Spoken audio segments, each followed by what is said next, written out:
आप सब ठीक होंगे, स्वस्थ होंगे, इसी उम्मीद और आशा के साथ हम आज यहाँ फिर उपस्थित हैं हमारा अगला वीडियो मॉड्यूल लेकर।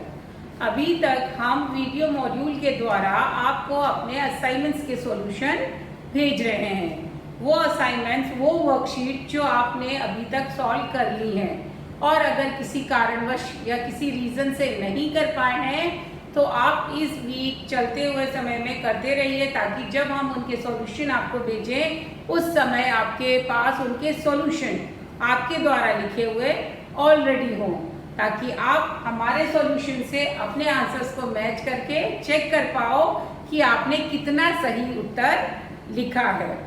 और सबसे महत्वपूर्ण बात बच्चों में हर बार दोहरा रही हूँ कि हमको हमारे असाइनमेंट्स के जो सॉल्यूशन भेजे जा रहे हैं उनका करेक्शन करते रहना है, तभी तो हमारा यह भेजने का मकसद सॉल्व होगा, तभी तो आपकी गलतियां सुधरेंगी अगर आपने कहीं कोई मिस्टेक की है तो। ठीक है ना। तो आज भी हम अगले असाइनमेंट पे चर्चा करेंगे, सॉल्यूशन पे डिस्कस करेंगे। आप लोग पेंसिल से अपने असाइनमेंट को जो आपने लिख के आंसर लिख रखे हैं उसको चेक करते जाएंगे, सर्कल करते जाएंगे, गलती होगी तो, और लास्ट में उसका करेक्शन करेंगे। ठीक है। तो आज हम बात करेंगे हमारे असाइनमेंट नंबर 9 की, जो कि आपको भेजा गया था 17 मई, यानी कि 17 मई को जो आपको असाइनमेंट भेजा गया था और जिसका शीर्षक था वाक्य रचना। वाक्य रचना के अंतर्गत, वाक्य रचना का तात्पर्य क्या होता है? सेंटेंस बनाना। आप लोगों को फर्स्ट स्टैंडर्ड में आपकी मैडम ने अलग अलग शब्दों को जोड़कर वाक्य रचना सिखाई है। आप जैसे कि आपको किसी फल के बारे में 5 वाक्य लिखने को कहा जाता था, या किसी मौसम के बारे में, किसी ऋतु के बारे में, किसी चीज़ के बारे में, या आपको अपना परिचय लिखने के लिए दिया जाता था कि मेरा नाम ये है, मेरा नाम, मैं इस कक्षा में पढ़ता हूँ। तो ये सब सेंटेंस के रूप में आप लिखते हैं। तो यही वाक्य रचना को अब हम इस कक्षा 2 में कुछ और आगे बढ़ाएंगे। तो इस असाइनमेंट में आपको क्या किया गया था? एक वाक्य रचना में 2 क्वेश्चन दिए गए थे। पहला क्वेश्चन में आपको कहा गया था कि दिए गए चित्र और उस पर आधारित वाक्यों का अभ्यास करें और वाक्य रचना करना सीखें। यानी कि आपको आम के विषय में 10 वाक्य लिख के दिए गए थे और कहा गया था कि जिस प्रकार यहाँ पर चित्र दिया था आम का और उससे संबंधित प्रश्न के वाक्य लिखे थे, वैसे ही आपको आगे की एक्सरसाइज में दिया जाएगा और आपको खुद लिखना होगा। आम के वाक्य दिए थे कि आम भारत का राष्ट्रीय फल है, आम फलों का राजा है, यह बहुत ही मीठा और स्वादिष्ट फल है, भारत में आम की 100 से अधिक किस्में हैं। तो यहाँ पर ये पढ़ने का मेरा तात्पर्य सिर्फ इतना है कि एक ही बार हम बार बार आम का प्रयोग नहीं कर रहे हैं, रिपीट नहीं कर रहे हैं कि आम स्वादिष्ट फल है, आम फलों का राजा है, आम मीठा होता है, आम की इतनी किस्में होती हैं। नहीं, हमने यह का प्रयोग किया, यह बहुत मीठा होता है, सर्वनाम शब्द का। तो थोड़ा सा आपको ये याद रखना है कि रिपीटेटिव वर्ड्स, एक जैसे बार बार नाम लेके नहीं लिखना है। तो वो वाक्य रचना में ध्यान रखना है, पूर्ण विराम लास्ट में फुल स्टॉप लगाने हैं। जब 2 से ज़्यादा नाम एक साथ लिखोगे, जैसे कि आपने कहा आम, बच्चे, बूढ़े सभी गाते हैं, तो बच्चे और बूढ़े के बीच में कॉमा लगाना है। तो वो चीज़ों का लिखते समय हमें ध्यान बहुत रखना है। तो इस असाइनमेंट में आपको एक तो आम के विषय में 10 वाक्य दिए थे जो पढ़ने के लिए थे, एक्सरसाइज के लिए, आपके अभ्यास के। दूसरा क्वेश्चन आपको खुद करने के लिए दिया गया था, उसमें आपको एक वीडियो लिंक रेफरेंस के लिए भेजा गया था। आई होप आप लोगों ने देखा होगा।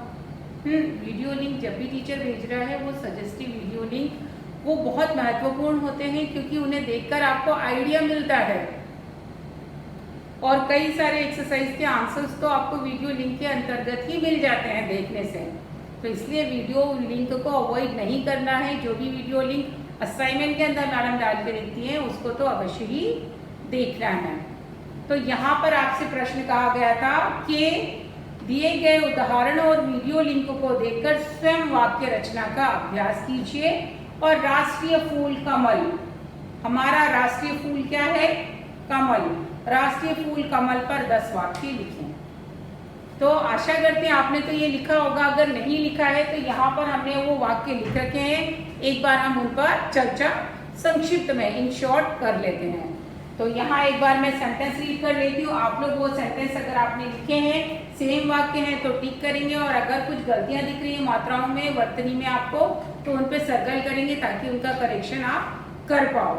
और हो सकता है कि कुछ वाक्य आपके मन के, आपके विचार के हों, जो कि इससे मैच ना खाते हों, तो अवश्य नहीं है, ये ज़रूरी नहीं है कि आपके वाक्य और आपके टीचर के वाक्य एक जैसे हों। आप अपने वाक्य लिख सकते हैं। यह सिर्फ सजेशन के, सुझाव के लिए टीचर ने लिखकर आपको हेल्प के लिए दिए हैं। चलिए एक बार पढ़ लेते हैं।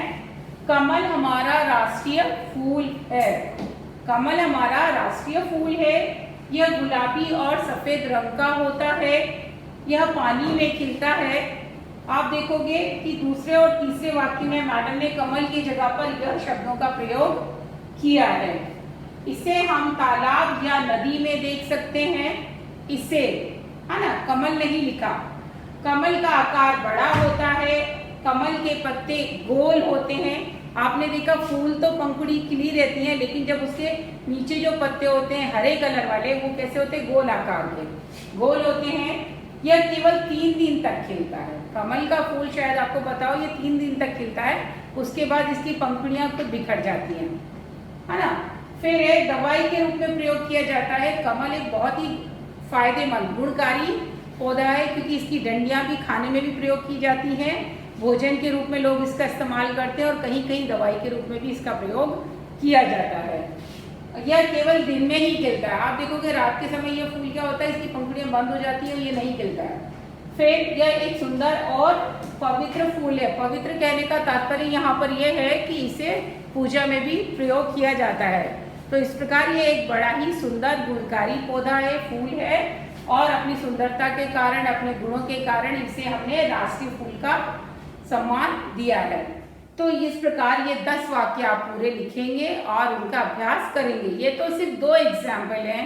आपको इस प्रकार अलग अलग विषयों पर वाक्य रचना का अभ्यास आगे भी दिया जाएगा। तो इसी प्रकार शब्दों का अभ्यास करते रहिए, अलग अलग विषयों पर वाक्य रचना का अभ्यास कीजिए, और आगे के असाइनमेंट में सॉल्यूशन के साथ हम आपसे फिर मिलेंगे। तब तक के लिए स्टे होम, स्टे सेफ।